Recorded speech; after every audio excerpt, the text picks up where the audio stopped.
Alors dans cette vidéo, j'aimerais qu'on discute un petit peu pourquoi il y a des simples blogueurs amateurs qui arrivent à gagner plusieurs milliers d'euros par mois, plusieurs dizaines de milliers d'euros parfois pour certains, alors que vous avez des médias traditionnels comme par exemple le journal Libération qui sont en grande difficulté économique. En fait, l'explication elle est très simple.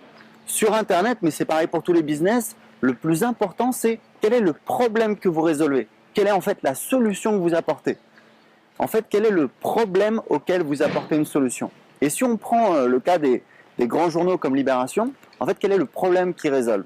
C'est pas le fait, ils disent que c'est de l'information, mais en réalité, c'est du divertissement.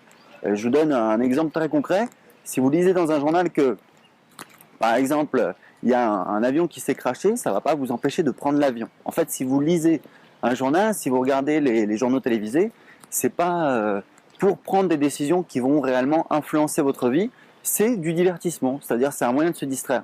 Et le problème, c'est que le marché du divertissement, c'est un des plus mauvais marchés, parce que vous êtes en compétition avec TF1, avec YouTube, sur lequel il y a des millions de personnes qui publient des vidéos dont certaines sont vraiment de qualité, sont vraiment drôles, sont vraiment intéressantes. Donc en fait, il y a une offre qui est beaucoup trop pléthorique. Et le problème, c'est que voilà. Donc si vous avez un blog qui est comment vous raconter des histoires, vous raconter des blagues, vous avez une valeur ajoutée, certes, et il y a des gens qui arrivent à réussir là-dedans. Vous avez par exemple des gens qui sont des auteurs, qui racontent des histoires, et ça marche très bien, mais il faut avoir vraiment beaucoup de talent. Et comment réussir quand on n'a pas autant de talent? En fait, c'est en fournissant de l'information de qualité, en fait, c'est en résolvant des problèmes que vont avoir les gens qui viennent sur votre site. Ça, c'est le plus important. Moi, j'ai une lectrice de mes blogs, Marjorie, qui est venue, qui a laissé un commentaire et qui disait oui, moi je comprends pas, sur mon blog, j'ai pas beaucoup de monde, et puis quand les gens s'inscrivent à ma newsletter, ils répondent pas beaucoup. Et en fait, je suis allé voir sur son blog, et son blog, c'est des histoires à vivre, histoires personnalisées pour enfants, je crois. Et j'ai dit à Marjorie, mais on arrive sur ton blog, on ne sait pas en fait quel est le problème que tu résous. On ne sait pas pourquoi on devrait venir sur ton blog. Est-ce que c'est pour des enfants qui ont des problèmes de lecture? Est-ce que c'est pour les parents, pour que leurs enfants, qu'ils aient de meilleures relations avec leurs enfants, tu vois? C'est pas clair en fait. Et le problème, c'est que sur Internet, il faut savoir un truc, c'est que il y a un truc que vous ne devez jamais oublier, c'est qu'il ne faut pas demander aux gens de penser, parce que les gens sont pressés. C'est pour ça que dès la fin des années 90, dès le début d'Internet, il y a Steve Krug aux États-Unis qui a créé un livre qui s'appelle Don't Make Me Think, parce que faut pas demander, ça veut dire ne me faites pas penser, parce qu'il faut pas demander aux gens de penser sur Internet. C'est pas que les gens sont bêtes, c'est que les gens sont pressés. Les gens ont une capacité d'attention. Il faut toujours que vous pensiez, quelqu'un qui vient sur votre site, faut imaginer un enfant de 7 ans en train de jouer à la console. Donc voilà, il faut que ce soit simple, il faut que ce soit clair, il faut que votre message soit clair. Et donc, quand on regarde en détail les blogueurs qui gagnent de l'argent, parce que le problème c'est que dans les médias, on vous montre toujours la blogueuse de mode qui se fait offrir des soirées, des invitations à des cocktail parties, ou alors le blogueur de high-tech qui se fait envoyer des trucs gratuits chez lui.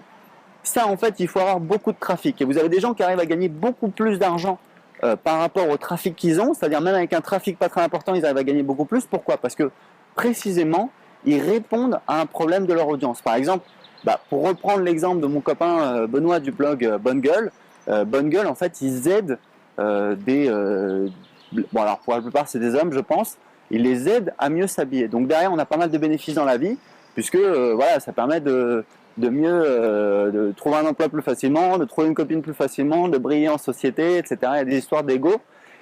Ça, c'est vraiment important. Si on prend l'exemple, une des élèves de mes formations, Christine, elle a un blog qui s'appelle oleassence.fr. Elle vend en fait des produits naturels pour la peau. Et donc, en fait, en face d'elle, elle a des femmes qui ont des problèmes de peau, qui sont à la recherche de solutions, et elle va leur recommander des produits de qualité, des produits naturels.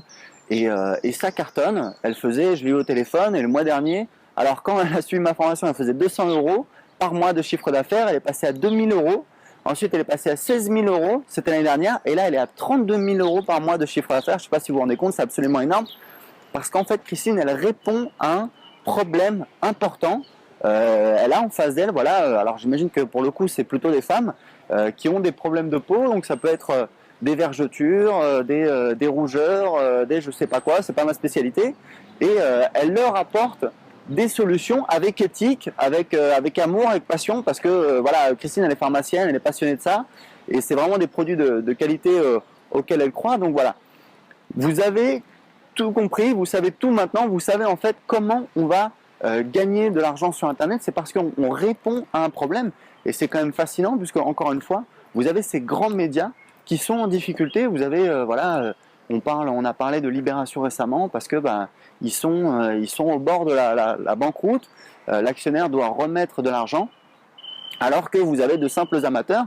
Et c'est vrai que moi, quand j'étais gamin dans les années 80, la presse, les librairies, c'était vraiment des commerces qui marchaient du tonnerre. Moi, j'aimais bien aller dans les librairies, je trouvais ça fascinant, tous ces journaux. Et en fait, aujourd'hui, vous voyez, les librairies, c'est mort parce que tout le monde est sur Internet. Donc voilà, il y a des opportunités. C'est ce que Chris Anderson a appelé la longue traîne, où tout le monde peut publier. Et du coup, il y a de la qualité, il y a des choses qui sont moins de qualité. Donc voilà, écoutez, j'espère que ça vous a intéressé. Laissez un commentaire en dessous de cette vidéo. Et je vous dis à très bientôt pour plus de conseils en vidéo.